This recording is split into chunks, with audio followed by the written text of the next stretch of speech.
afternoon and welcome back to Trade Talks. I'm your host, Jill Malandrino, Global Markets Reporter at Nasdaq.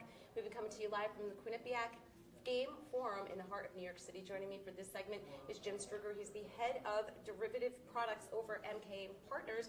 Great to see you. Thank you for for joining us having me. over at G.A.M.E. Well, the question to you is, are the generational lows of volatility in the U.S. behind us? Well, yeah, we think so, at least cyclical lows in structural terms. So just to frame it a little bit, if you go back with implied volatility all the way to the 1980s, there are distinct cycles of high and low U.S. equity volatility, and the one that we think just ended was 5 years. On average, these are about 5 years in length. So very beginning of 2013 up until what we think was this transition, which effectively was the shock over the last few weeks. What it means going forward, in our view, is, at least in spot VIX terms, that as opposed to seeing a 10 or 11 handle in spot VIX, we think that floor is elevated and will be now for several years, probably closer to 15 to 16. If you look back to the 1990s, you look at the aughts, very similar pattern, specifically or particularly in the 1990s, where volatility inflected late in that cycle.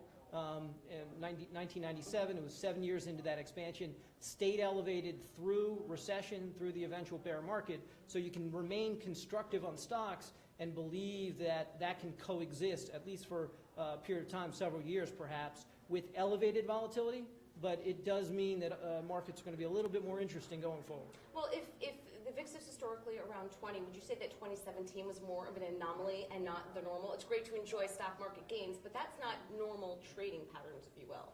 Well, it's absolutely not per the data, right? Right. On average, S&P 500 realized volatility in 2017 was 6.4%. If you go back to the 1920s, the only time it was lower was 1 year in 1964. So it was the last year of a 5-year low volatility regime, incredibly low realized and implied volatility, and again, we think that's over. All right, so what is cross-asset volatility, and what do you look for when examining that for clues into market movement? Well, it's particularly fascinating right now because what you've had here is a lift in equity volatility, not just in the U.S., but globally.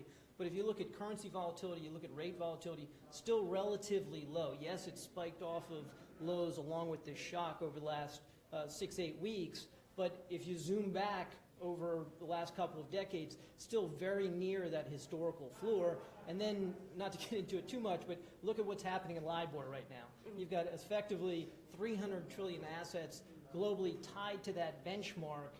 That's a little concerning, and so if you think about how could there be a mechanism that would disperse volatility across asset classes, certainly what's happening right now in terms of stresses in the funding markets would or could be that sort of a mechanism. It's important to keep in mind, as we've had high volatility and low volatility regimes over time, it's not just U.S. equities. If you look at a time series of VIX versus something like the GFSI index, which is a great measure of cross-asset, cross-geography volatility, they are very highly correlated over the long course of time. So if you get U.S. equity volatility, you're going to simultaneously have cross-asset volatility as well. Let's talk about QE unwind. How concerned are you about that, and do you think the market is overly sensitive to what happens with the balance sheet? Well, I think somehow that plays into what's happening in LIBOR, that plays into where we are in the cycle. So I do believe that after 10 years of QE, the great experiment, that unwind is very unlikely to be orderly. So is it happening right now? Are we watching it in real time? We'll know retrospectively. But again, if you look at rate volatility, the MOVE index is a nice measure of rate volatility just off of the historical lows. I look at that, it scares me in relationship to what's happening in LIBOR, OIS spreads blowing out.